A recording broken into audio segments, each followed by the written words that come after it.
The chief executive has stressed that the city cannot ignore the pressure hospitals face and the threat to high-risk groups when deciding on anti-COVID measures. This follows calls to ease curbs ahead of key financial forums later in the year. Maisie Mock reports. Health experts have suggested that COVID cases in Hong Kong peaked last week. But responding to calls for the city to open up further, Chief Executive John Lee said the government cannot turn a blind eye to hospitalization figures and protecting vulnerable groups. The hospital has already cut 30% of its service in order to deal with the COVID epidemic. And also, the high-risk groups are under real threat to their health and to their life, because vaccination rate for these high-risk groups is still unsatisfactory. So whilst we are very conscious of ensuring that society can go back to day-to-day life as freely as possible, economy to grow, and competitiveness to be ensured, we have to balance the need with the risks. Calls for a relaxation in COVID curbs comes as Hong Kong prepares to host 2 financial forums later this year.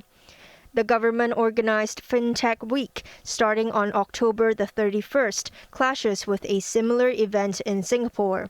A global banking summit organized by the Monetary Authority takes place around the same time. When asked whether Hong Kong would ease quarantine measures to avoid losing out to the Lion City, Lee was non-committal. He said the COVID situation differs from place to place, and Hong Kong will adopt measures that meet its requirements.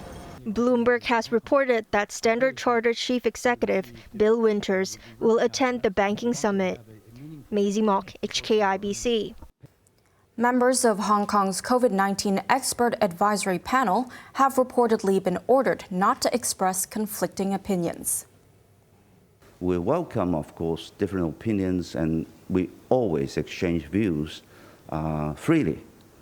But we also want to inform the public of decisions that the government made clearly and precisely, so that there will be no mixed messages, so that people will not be confused with what government wants to do and the rationality behind the government decision.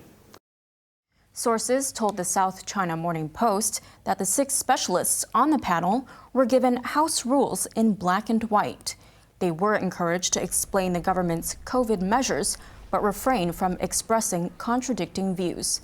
The article added there were tensions between government officials and some panel members on lifting COVID restrictions.